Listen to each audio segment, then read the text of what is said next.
This is the most dangerous place you can go in Detroit at night. This is one of the first pumps in the hood. Like, usually you gotta hold it. They don't be having the locks on there, and I be hating that because I like to have both in my hands, like, just in case I got to. But the pumps always got the thing missing, so you gotta hold it. But the most part is, man, like, I don't know. We living in one of the most dangerous cities, but we got the same hoodie on, me and Dog. We just drove by. But, and then having you, like, let me show you. And then having a woman with you too, like black woman from the city, it is another layer. Like, all right, bet, you know, you look like you from here. But overall, yeah, I mean, we live in one of the most dangerous cities. It's just the way to move. Like Chicago, I ain't never gonna go to Chicago just walking around. I ain't from there. You know, I went through there one time. It was like I'd never go back with the group I was with. But yeah, traffic picking up here. Like, this a cool little. I ain't gonna lie, this gas station a little chill. It ain't that bad. Like, if we go to certain neighborhoods, them boys be rocking. They be wild. Like, certain neighborhoods really be. And then you gotta consider, like, some of them be up and coming. Some of the neighborhoods,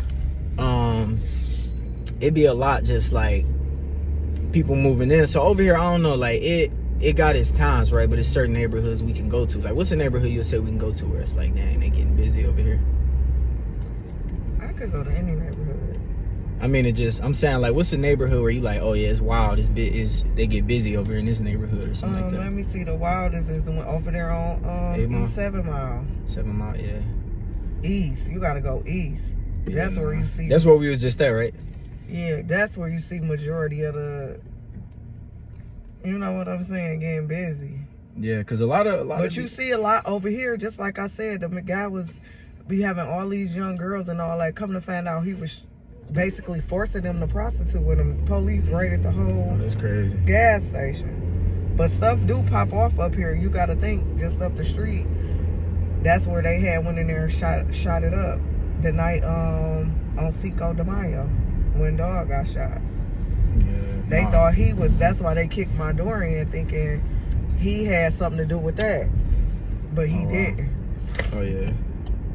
No, you're right though. So it's all about the timing and stuff. And even for me, right, I still live in Detroit, and the neighborhood I live in, it used to be wild. Like, when I used to be over there, it was wild. Right now it's chill, but it's still Detroit. The thing about the city here, it's the extreme poverty. People always ask, why Detroit is this? It's the poverty.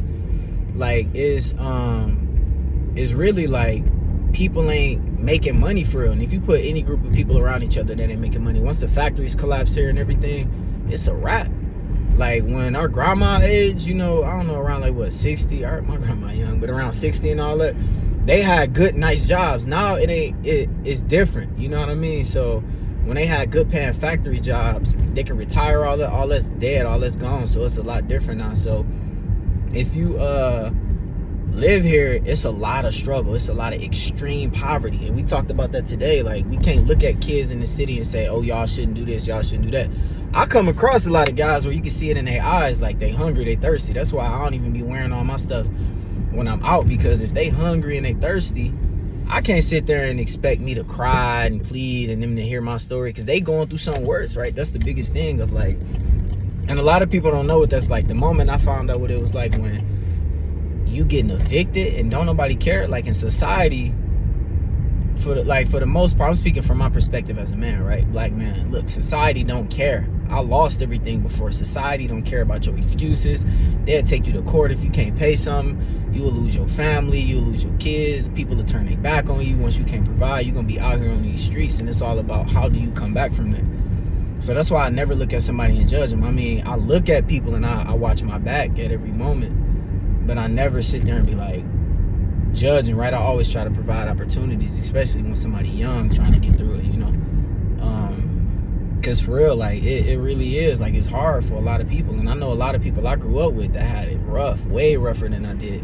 I consider myself privileged at times, because I had, you know, people that always cared about me. Even if, you know, my mom was struggling to take care of me, it was always people that stepped in, and we had a big family that helped. So I consider myself a little more privileged than the ones who, you know, that had it rough for real, you know? So ain't had nobody to lean on at all. And we got students like that go in, their uniform dirty, they've been wearing it all week. You could tell the way it's bleach stains on it. They've been wearing that uniform all week, like, you could tell. And them be the ones where, like, you know, they go home and it's like the parents probably not even there, the mama probably out trying to figure her life out. she's stressed out leaving the kids there, and the kids just in there really taking care of themselves. I got students like that, and these be my roughest students. But when I say I got so much passion and love for them, like, I feel that genuinely. Like, hey, bro, what's up? Hey, Rashid, come here. Hey, what's up, bro? Come here. Like, what's going on today, bro? You about to get kicked out, man? What you need, bro? What's going on with you?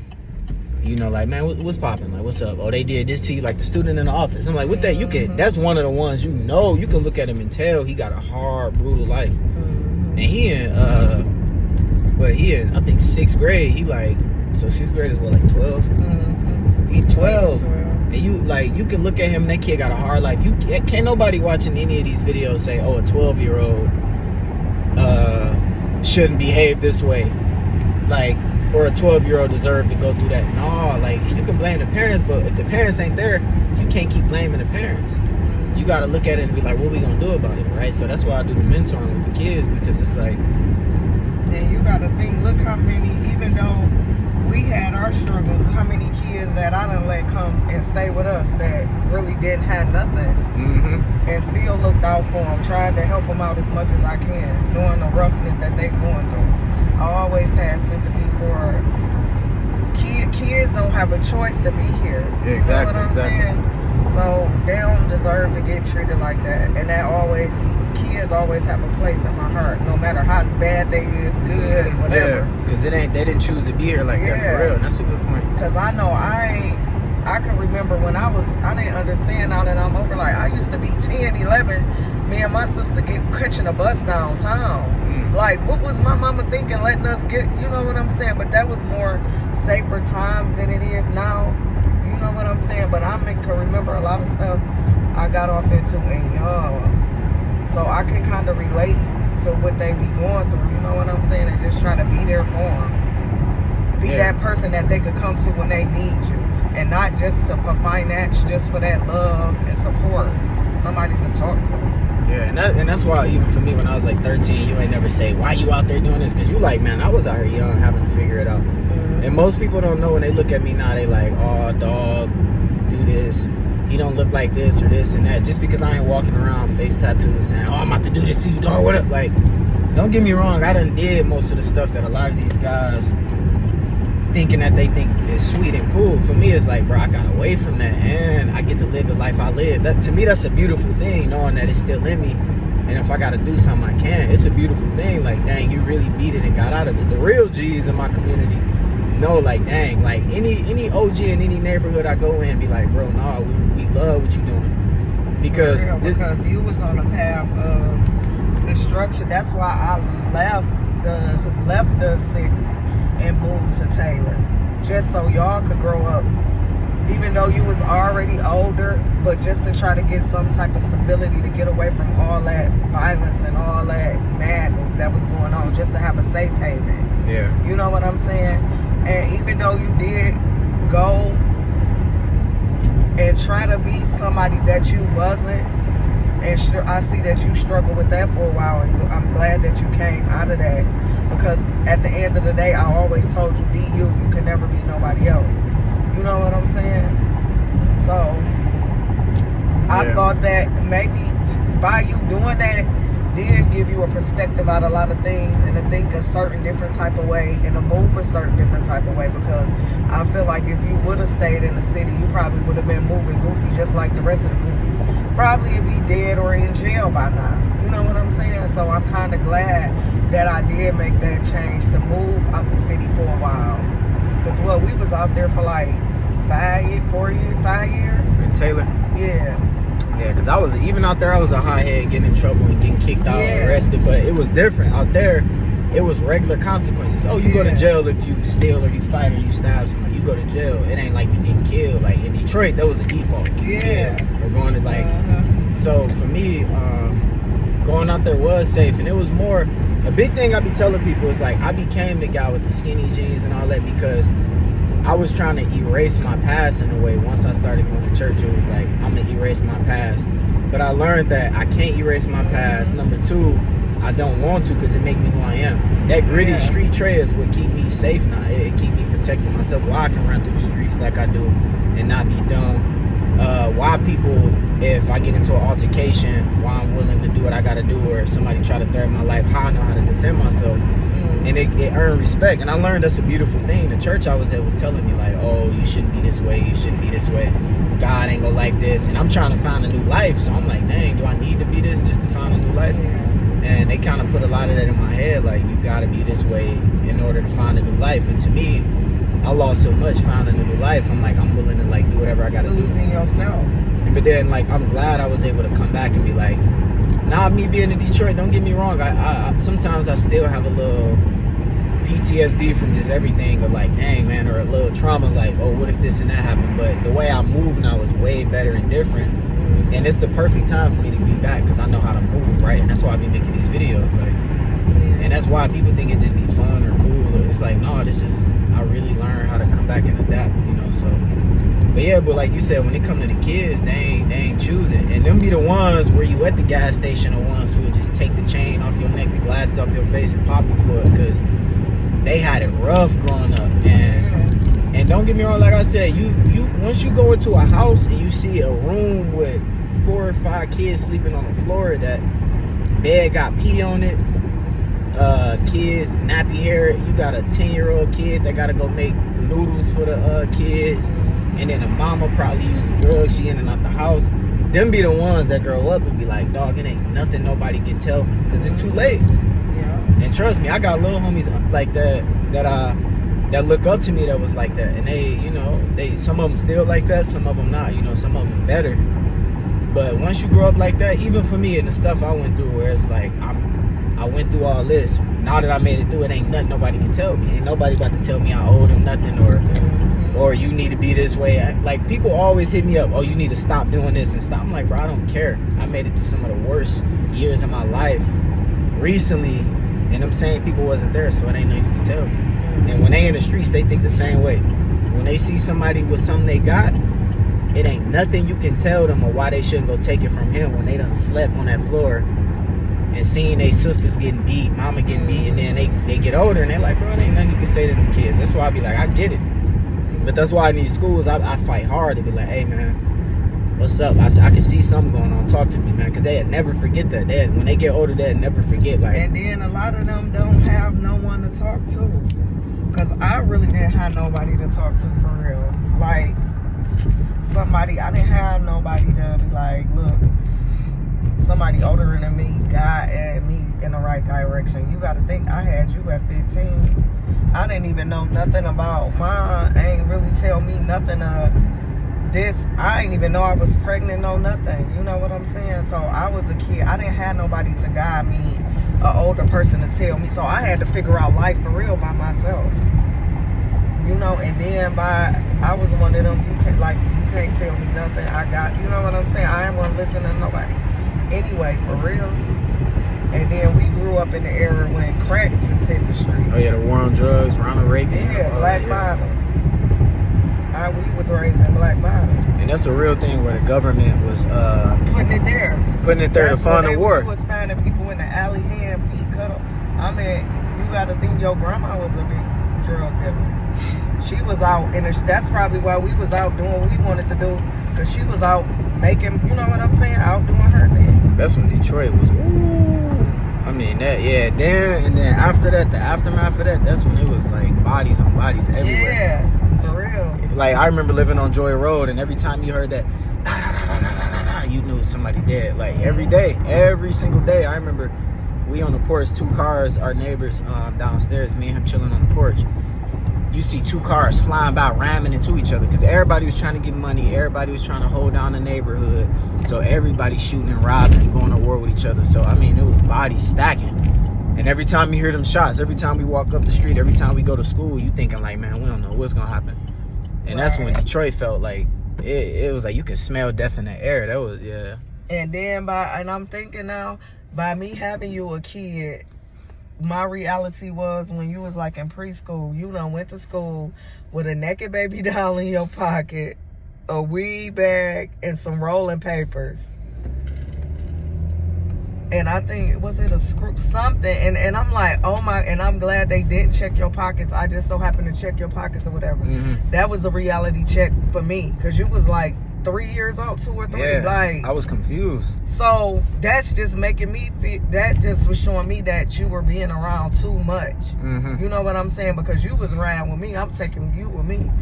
You know what I'm saying? I'm out here trying to make a way for us, as in I'm feeling I'm grown and got a kid, now I gotta take care of you. But in reality, I'm still a kid. I'm 15 years old. I don't know nothing about raising no baby and wasn't taught how to. You know what I'm saying? So that was a kind of reality check for me to, like, I need to get it together, but I really didn't, because I still was out here grinding. I mean, that's all I knew. My mama was a hustler, so I felt like I never worked when I was younger. I hustled. You know what I'm saying? Yeah, and that's crazy. You're right, because when I was that young, I didn't know what I was doing at 3. I remember that too. When I went in, I had all that on me. It was just me trying to process, like, oh, here go a girl, here go this lighter if I need to burn some or whatever. I don't know what I was thinking, but I remember. And then I remember taking firecrackers to school. Then it turned into gun magazines. It was, yeah, it got crazy. So for me, it was just confused, like trying to process everything and not, like you said, not having nobody to be like, look, this is this. Yeah, But we didn't have that. We just, during that times, we just thugged it out. yeah, and David, I mean, I do thank God for David, right? He was somebody who was a guy that nobody disrespected, people were scared of, but he David really, the one had us 7, 8 busting bottles in the middle of Lasher at grandma's house. yeah, but he taught me a lot. He really taught me, like, look, how to not be soft, how to not be scared. If you do got anger, how to channel that anger. He taught me all that. Look, if you mad, you got some problems, he got you. This how you channel that anger. This how you protect yourself. I used to skip school over here in Martin in the McDonald Square, and it was right across the street from our middle school. So yeah, it was wild over here, and like I said, and I think that's the first. This the first area where they dropped it off at. I think On the east side, yeah. because this area was really for it wasn't for black people, and black people started migrating over here and just took over their whole black bottom. You know what I'm saying? So once we start coming in and it's just all of us here, that's when they start just moving crack. And crack, this was Crack City. If you ride up my Elliott in the daytime, some of my homegirls that I grew up with is out there prostituting and smoking crack. Like, you think, like, why would you, and then we growing up around this, why would you want to get older and start smoking crack? Yeah, it's that stress. It's like the stress of life, and some people just can't take it. And I used to smoke weed. I don't know more, but that was further as I'm going. You think I'm about to smoke crack, and I done seen what it do to people, what it make people do. I done served crackheads, and I was getting all type of stuff and just seen the stuff that they would do just to get that crack. Yeah. Why would you want to be on that? No, for real though. A couple of my friends, before we could get out of middle school, was on crack. Like, what? No, same for me. Yeah, that's why I never, like, same thing when it came to, you know, what I used to give out and all that. It was like, all right, bet, like, I'm good on that, you know. But that's what it is. I think, man, the biggest thing with Detroit is like needing certain people to be able to come here and get in the field and get in the trenches and do their work, because the people that's trying to come out and do it, they can feel. Detroiters can feel when it's not authentic, when the people ain't for them instantly. They can tell when somebody gonna go that extra mile and really care for them. And I never want to lose that. As much as I grow, the more money I make, the more followers. Like, I never want to be able to, like Big Sean, when he came back and did what he did for the community, he ain't come and walk through, but he came through with FBI and all that, but he still did it. You know what I mean? That's big for the city. And we need people that's out here every week, every day. The teachers that's really out here really want to help, because these teachers these days just there for the paycheck. It was a time when we was going to school, we used to get whooped with rulers and all that. Them teachers weren't playing, and they really wanted to teach you and really show you. These days, like, I don't care, but they don't really care. And then they hiring anybody to work in the school system. Quick, and then racist hiring in there, all that. It's crazy. I done seen it all. But that's the point, man. We got to get out here. And anybody that want to do something, it take you being from your community to impact your community, not the outsiders. And that's the moral of the story, for real.